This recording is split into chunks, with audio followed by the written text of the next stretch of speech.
There's an argument that I see atheists put forward against Christianity that I do not understand why they make it.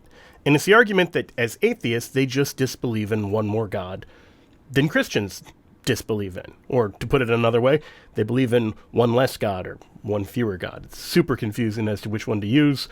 Normally you'd say fewer, but in the case of one, it might be less. I don't know. Grammatically, the more I think about it, the fewer I understand it. But in any case, the question of just like, oh, well, you're 99% atheist, and I just go a little further than you, is a claim that you find made all the time, as if atheism and theism are really close rather than opposites. So, for instance, here's Ricky Gervais making a form of this argument to Stephen Colbert. You believe in one God, I assume? In three persons, but go ahead. Okay, so you believe... Okay. So... But there are about 3,000 to choose from that have been, people who believe in... I've done some reading, yeah. Okay, yeah. So basically, you believe in... You deny one less God than I do. You don't believe in 2,999 gods, and I don't believe in just one more. Right. But it's not just popular figures like Gervais, it's also academic figures like Lawrence Krauss, who makes the argument like this. It's been, by one estimate, over 1,000 different gods throughout human history.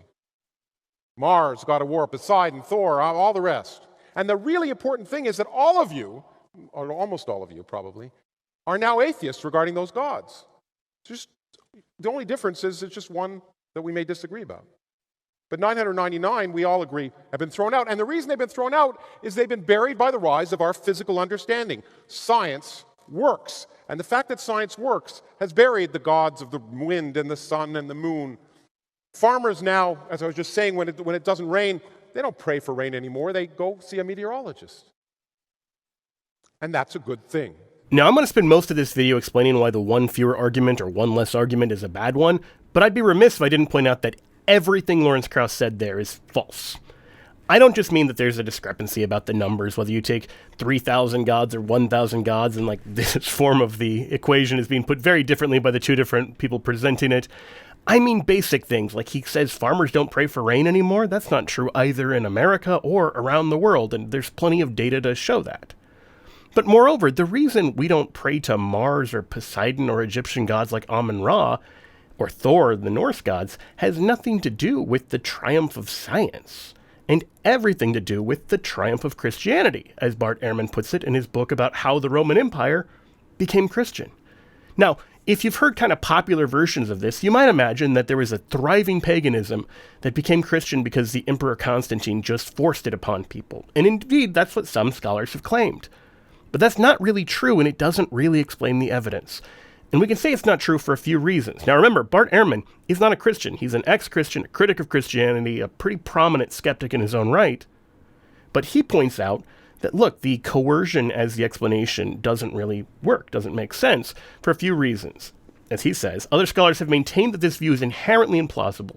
Coercion rarely succeeds in forcing people to change their minds, even if it compels them to alter their patterns of behavior, right? Like I might coerce you into doing something you don't want to do, but that's unlikely to persuade you that I'm right and you're wrong.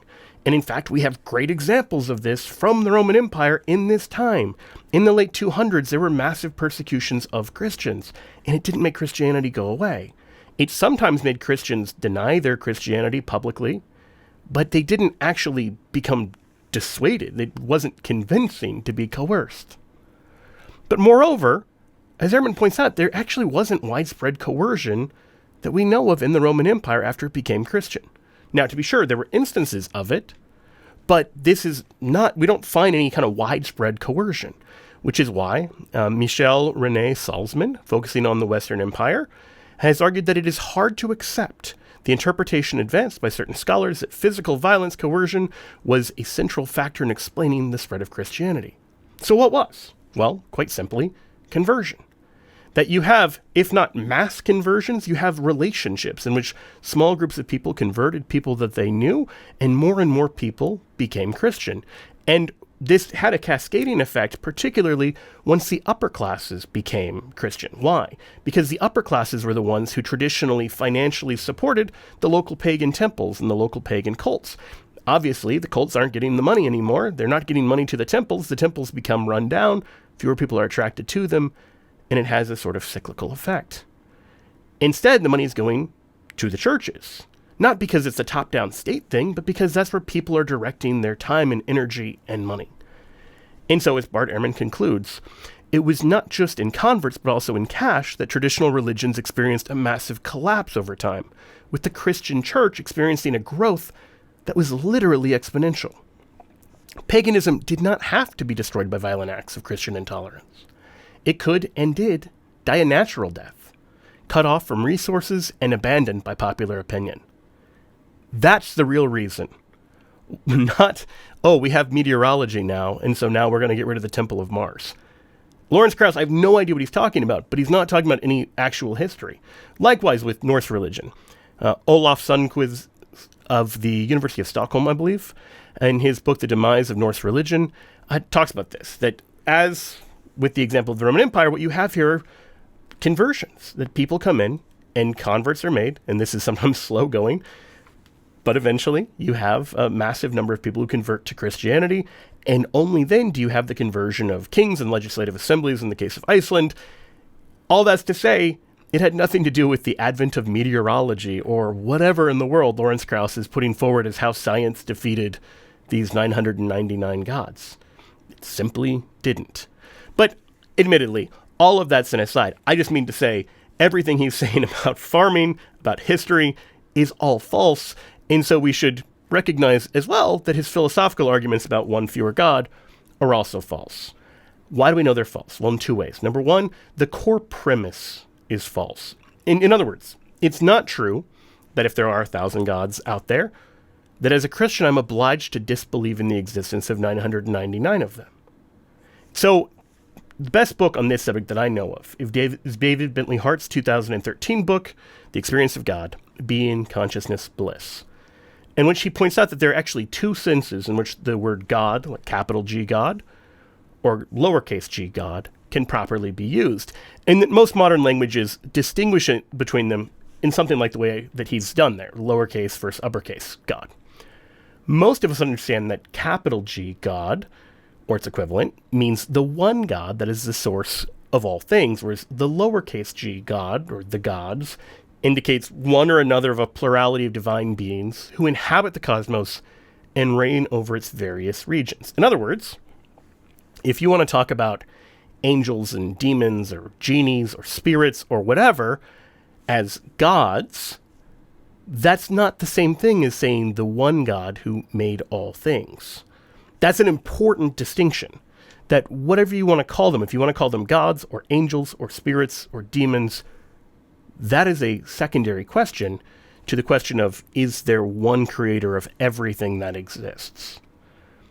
And Bentley Hart points out, this is not merely a distinction in numbering between monotheism and polytheism, as if we were just determining exactly how many divine entities there are. That's how Lawrence Krauss and Ricky Gervais have framed the matter. But that is actually a categorical error. It is rather a distinction between two entirely different kinds of reality, belonging to two entirely disparate conceptual orders.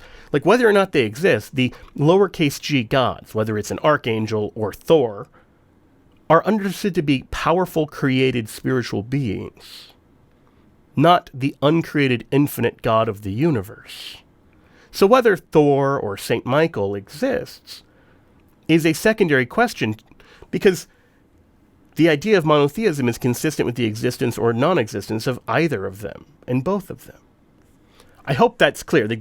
When we talk about God and gods, we actually mean two very different things. And this creates this kind of category error between the way we think about monotheism and polytheism. Several of the religious cultures that we sometimes inaccurately describe as polytheistic are actually much closer to the traditional conception. Why? Because they believe in an absolute differentiation between the one transcendent Godhead from whom all being flows, and the various divine beings who indwell and govern the heavens and the earth. So, for instance, looking at Vedantic and Bhaktic Hinduism, he points out that only the one God is uncreated. The various gods, though supernatural, belong among the creatures. They're like the Christian angels, much nearer to man than they are to God. Now, that is not the opinion necessarily of all Hindus. Hinduism is famously extremely diverse.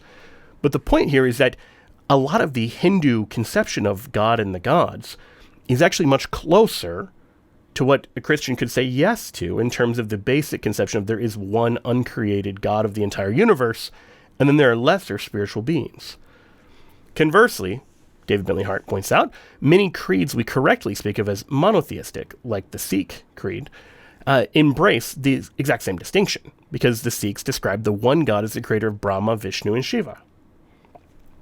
In truth, he argues, this comparison to Christianity's angels is more apt than many Christians even realize.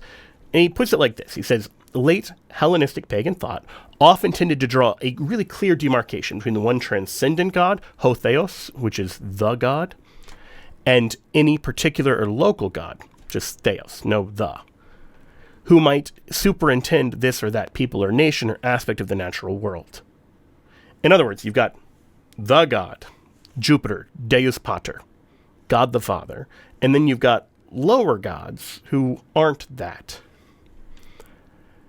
At the same time, late Hellenistic Jews and Christians recognized a multitude of angelic powers and principalities, right?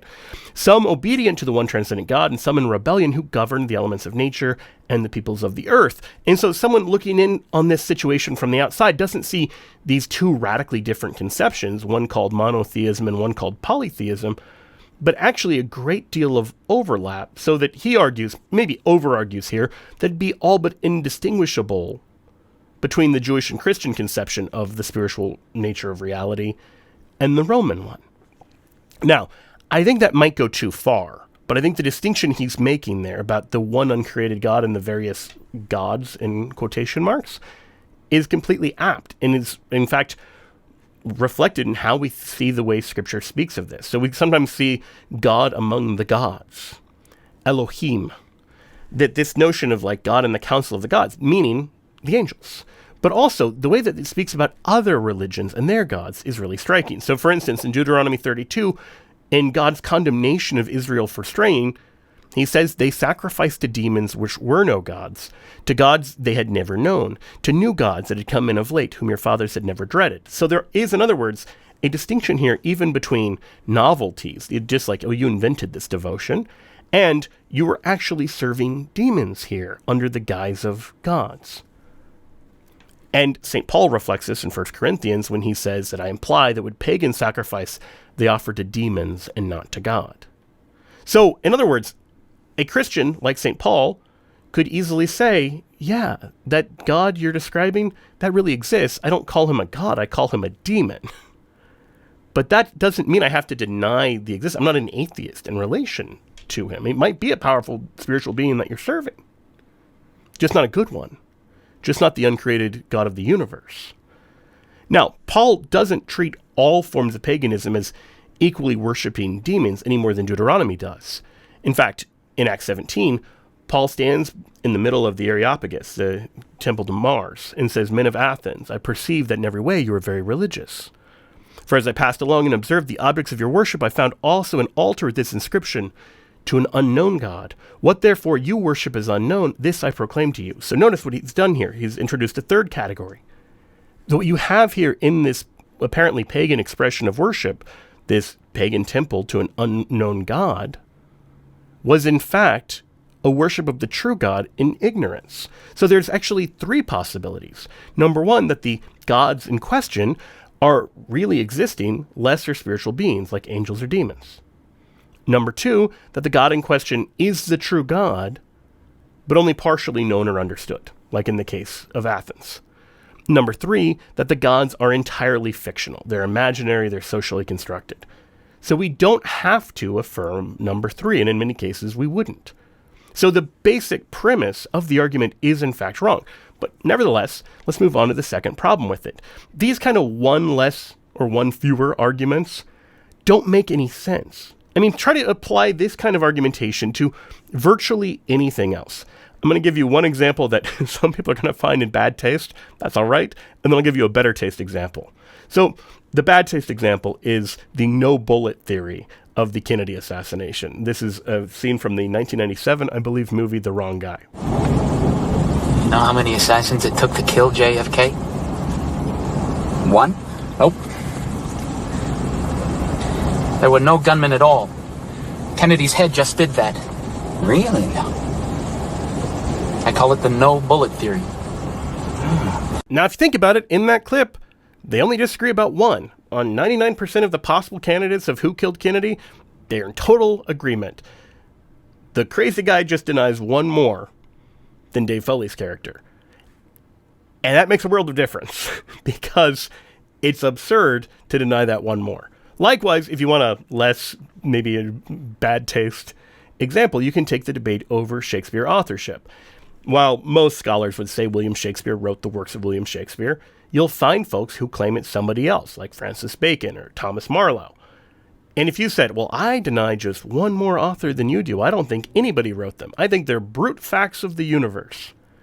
That is an absurd and ridiculous claim. And we can think about it in this way, because what all of those people have in common, whether you think JFK was assassinated by the CIA or Lee Harvey Oswald or the Illuminati or whoever you think, you at least believe he was assassinated. Whereas the ridiculous view would be to say, well, his head just did that. With the William Shakespeare debate, whether you think the work of like Romeo and Juliet was written by Shakespeare or Marlowe or Bacon or Oxford or whoever, you believe it was authored. And if someone just said, well, it's a brute fact of the universe, it just exists for no reason, well, that's absurd. Well, likewise with the universe, whether you're Christian or Buddhist or any number of other world religions, there's a really good chance you believe the universe exists because it was authored, it was created. We might disagree about the authorship, but if someone said, well, I just deny one more author than you do, I think it just exists as a brute fact, that's equally ridiculous. And so just making the numeric argument that you deny one more author is silly.